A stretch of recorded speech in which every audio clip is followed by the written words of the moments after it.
말씀 이어서 여호수아 12장입니다. 여호수아 12장 1절부터 마지막 24절까지 말씀입니다. 이스라엘 자손 유단 저편 해 돋는 쪽 아르논 골짜기에서 헤르몬 산까지의 동쪽군 아라바를 차지하고 그 땅에서 쳐 죽인 왕들은 이러하니라. 시온은 에스본에 거주하는 아모리 족속의 왕이라. 그가 다스렸던 땅은 아르논 골짜기 가에 있는 아로엘에서부터 골짜기 가운데 성읍과 길르앗 절반 곧 암몬 자손의 경계 약복강까지며 또 동방 아라바 겟네로 바다까지며 또 동방 아라바의 남바다 곧 여메이 베디어시못으로 통한 길까지와 남쪽으로 비스가 산기스까지이며 옥은 르바의 남은 족속으로서 아스타롯과 에드레이에 거주하던 바산의 왕이라. 그가 다스리던 땅은 헤르몬 산과 살르가 온 바산과 및 구술 사람과 마아가 사람의 경계까지 길르앗 절반이니 에스본 왕 시온의 경계에 접한 곳이라. 여호와의 종 모세와 이스라엘 자손이 그들을 치고 여호와의 종 모세가 그 땅을 루벤 사람과 갓 사람과 므낫세 반파에게 기업으로 주었더라. 여호수아와 이스라엘 자손이 유다 이편 곧 서쪽 레바논 골짜기의 바알가스부터 세일로 올라가는 곳 한락산까지 쳐서 멸한 그 땅의 왕들은 이러하니. 그 땅을 여호수아가 이스라엘의 지파들에게 구분에 따라 소유를 주었으니 곧 산지와 평지와 아라바 경사지와 광야와 네겝 곧 헷 족속과 아모리 족속과 가나안 족속과 브리스 족속과 히위 족속과 이어부스 족속의 땅이라. 하나는 여리고 왕이요 하나는 베델 곁에 아이 왕이요 하나는 예루살렘 왕이요 하나는 헤브론 왕이요 하나는 야르뭇 왕이요 하나는 라기스 왕이요 하나는 에글론 왕이요 하나는 게셀 왕이요 하나는 드빌 왕이요 하나는 게델 왕이요 하나는 오르마 왕이요 하나는 아랏 왕이요 하나는 림나 왕이요 하나는 아둘람 왕이요 하나는 막게다 왕이요 하나는 베델 왕이요 하나는 나보아 왕이요 하나는 헤벨 왕이요 하나는 아벡 왕이요 하나는 라사론 왕이요 하나는 마돈 왕이요 하나는 하솔 왕이요 하나는 무론 왕이요 하나는 악삽 왕이요 하나는 나아낙 왕이요 하나는 무기또 왕이요 하나는 게데스 왕이요 하나는 발멜의 용남 왕이요 하나는 돌의 높은 곳의 돌 왕이요 하나는 길갈의 고임 왕이요 하나는 미르사 왕이라. 모두 31 왕이었더라. 아멘. 할렐루야. 오늘 하나님의 크신 내 가운데 믿음의 길만 걸어가는 모두가 되기를 다시 한번 주님의 이름으로 축원합니다.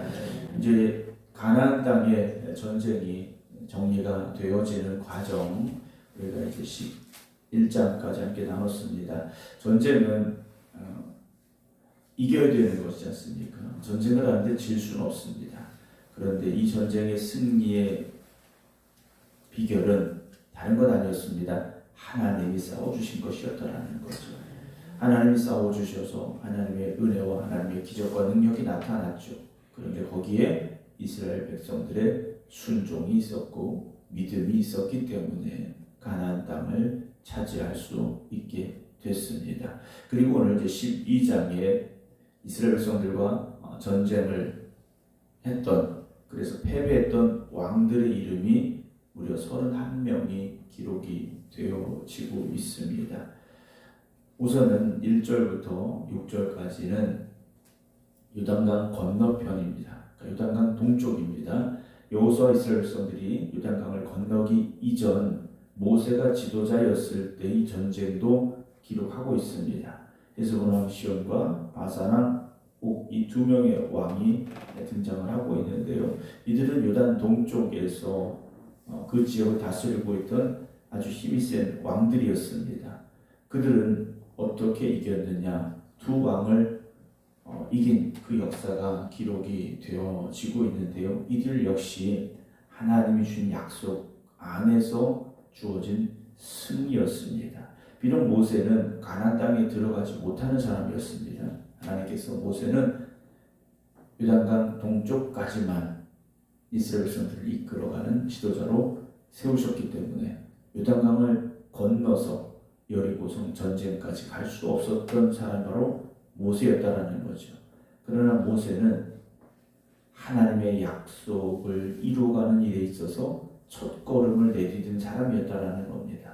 비록 가나안 땅에 들어가서 모든 전쟁을 이겼던 여호수아와는 다르지만 하나님이 약속하신 그 약속을 시작하는 첫걸음을 내디딘 사람이 바로 모세였다라는 거죠. 어떤 일은 우리가 시작했지만 끝내지 못할 수도 있습니다. 또 어떤 일은 내가 시작하지 않았지만 그 일을 맡아서 진행하게 되는 경우도 있습니다. 또 어떤 경우에는 그 모든 마무리를 하게 되는 경우도 있다라는 거죠.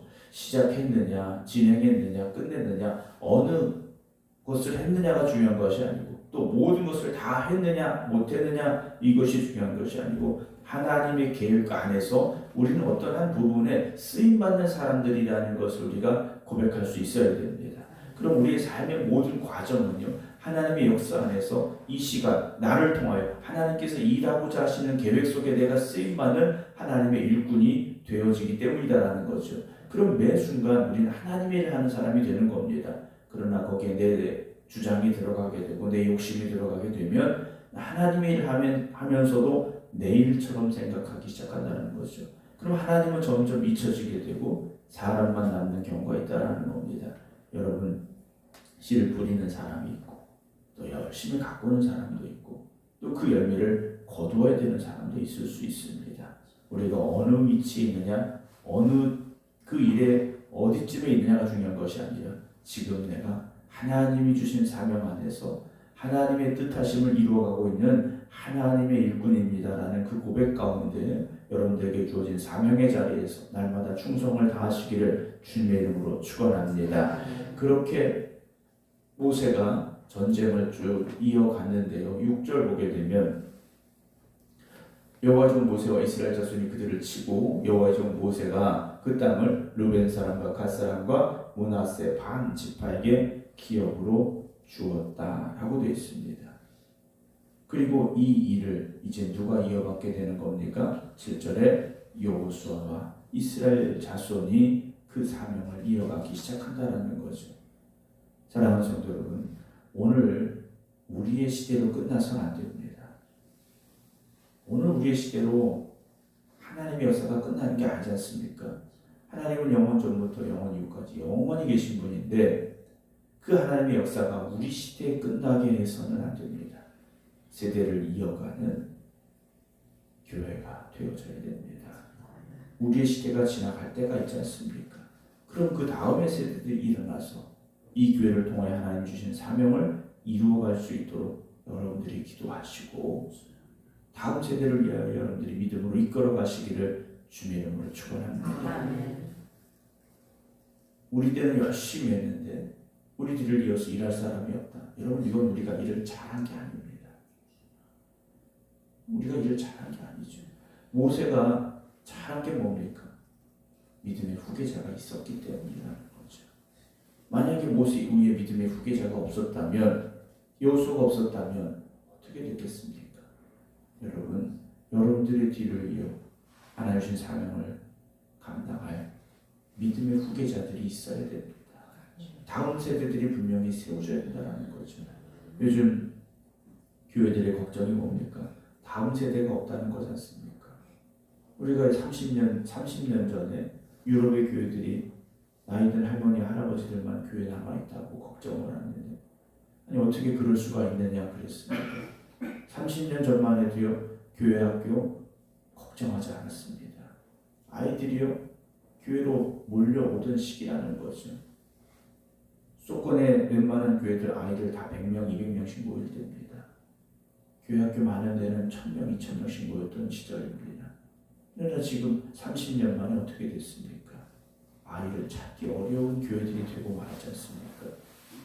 우리 교회가 그런 흐름 속에 있다 할지라도 다음 세대들을 세우고 믿음으로 양육하고 그래서 하나님의 역사를 이루어가는 교회로 이어져 갈 수 있도록 여러분들이 끊임없이 기도해 주시고 그리고 노력하시기 바랍니다.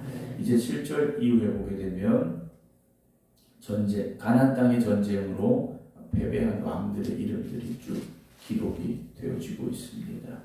예루살렘 왕에서 여리고 왕에서부터 쭉 시작을 해서 한 명 한 명 기록이 되어지기 시작합니다. 그럼 왜 성경은 이 왕들의 이름을 쭉 기록을 했을까라는 거죠. 왜 기록했을까? 승전했으니까 야, 우리가 이런 왕들을 이겼구나 역사로 남겼을까? 물론 그런 의미도 있겠죠. 후대의 사람들에게 야, 우리가 가나안 땅에 들어와서 이런 왕들과 싸워서 이겼어 라고 승전했던 기록들을 쭉 남겼다라고도 볼 수 있습니다. 그런데요, 이 모든 것은 결국 어떤 역사였습니까? 하나님이 세워주신 역사였다라는 거죠. 잊지 말라는 겁니다. 그 싸움의 순간순간마다 하나님이 도우셨다라는 것을 잊지 말라는 거예요.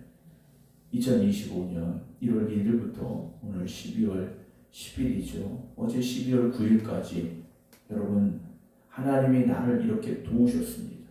하나님이 나를 이렇게 고치셨습니다. 하나님이 내 기도에 이렇게 응답하셨습니다. 내가 절망에 있을 때 나를 건져내셨습니다. 내가 슬퍼하고 있을 때 나를 위로해 주셨습니다. 여러분, 그런 기억되어지고 기념해야 될 날들을 얼마나 기억하고 계십니까? 반대로 우리는요, 기도 응답 안 해주셨던 거, 하나님 나를 힘들게 하셨던 거, 나를 속상하게 하셨던 거, 나를 넘어지게 하셨던 거, 우리는 이런 것들만 기억하고 있는 경우들이 더 많다라는 거죠. 그러나 돌아보면 은혜 주신 날이 모든 날이었다라는 거죠. 하나님의 은혜 없이 살아온 날은 단 하루도 없었다라는 것을 우리가 기억해야 됩니다. 여러분, 여기까지 온 것은요, 하나님의 은혜입니다. 하나님이 도우신 거지 않습니까? 잊지 말아야 됩니다. 하나님께서 아브라함에게 주셨던 그 약속을 모세를 통해서, 그리고 여호수아를 통해서 이루어 가셨습니다. 여기 나오는 왕들의 이름들, 또 이름들은 무엇을 의미하고 있느냐? 가나안 전체입니다. 가나안 전체라는 거죠. 하나님은 약속하신 것을 하나도 빼놓지 않고 하나하나 이루어 가고 계시는데 우리는 얼마나 순종하고 있는가라는 거죠.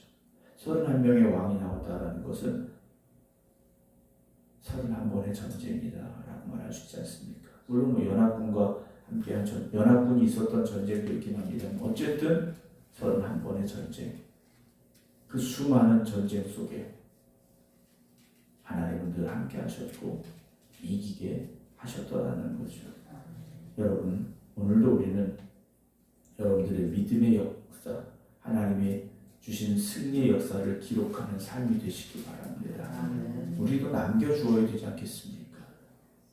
우리의 자녀들에게, 우리의 믿음의 후세대들에게 여러분들의 믿음의 역사를 남겨줄 수 있는 삶을 살아가시기 바랍니다. 하나님이 이렇게 나를 도우셨습니다. 그리고 우리는 순종함으로 싸웠습니다. 그리고 승리했습니다. 여러분, 고백할 수 있어야 되지 않겠습니까? 전쟁의 끝이 왔습니다. 그러나 더 중요한 건 그 끝이 아니라 이어지고 있는 삶이지 않습니까? 전쟁이 끝났다고 다 끝난 게 아니지 않습니까? 이제 또 어떻게 살아야 될 것인가 하는 문제지 않습니까? 오늘을 어떻게 살아가시겠습니까? 어제까지 하나님의 은혜로 살아왔다면 오늘도 하나님의 은혜로 살아야 되고, 어제까지 순종함으로 살아왔다면 오늘도 우리는 순종하며 살아가야 됩니다. 어제까지의 은혜를 잊지 마시고 오늘 또다시 허락하실 은혜를 사모하며 어제까지의 순종으로 끝내지 마시고 오늘 다시 그 순종의 삶을 이어가시기 바랍니다. 그래서 하나님께서 우리 인생 속에 이루어 가시는 은혜를 하루하루 날마다 기억하면서 또 여러분들의 자녀들에게, 믿음의 후배들에게 전달하면서 살아가는 우리 모두가 되어지기를 주님의 이름으로 축원합니다. 기도하겠습니다. 이스라엘 백성들이 군사력이 강력해서 전쟁에 싸워 이긴 것이 아니라 하나님이 그 전쟁에 개입하셨고 하나님의 능력으로 함께 하셨기에 승리할 수 있었음을 우리가 잊지 않게 하여 주시옵소서. 오늘 우리가 살아가는 삶 속에서 우리의 힘과 우리의 능력만으로는 살아갈 수 없음을 우리 너무나도 잘 알고 있습니다. 그래서 오늘도 이 새벽 살아 역사하시는 하나님 앞에 엎드려 기도하며 하나님의 도우심을 간절히 구하오니 하나님 우리와 함께하여 주시옵시고 오늘을 살아갈 힘과 능력과 은혜를 허락하여 주시옵소서. 여기까지 걸어온 날들이 하나님이 함께 하신 은혜의 날들이었음을 고백합니다. 하나님 없이는 여기까지 올 수 없었음을 저희가 고백합니다. 오늘을 시작하며 또다시 그 은혜를 간구합니다. 또다시 하나님의 함께 하심을 기도합니다. 하나님 저들을 붙잡아 주시옵소서. 그래서 오늘도 믿음의 역사를 이루어갈 수 있는 저희들 되게 하여 주시옵시고 믿음의 다음 세대들을 온전히 세워갈 수 있는 교회가 되게 하여 주시옵시며 기도하는 성도들의 자녀들에게 아버지의 믿음이 어머니의 믿음이 이어져 갈 수 있도록 주님 함께하여 주시옵소서. 이제는 우리 주 예수 그리스도의 은혜와 아버지 하나님의 진하신 사랑하심과 성령님의 감동 감화 역사하심이 이제부터 영원토록 함께 하시기를 간절히 축원하옵나이다. 아멘.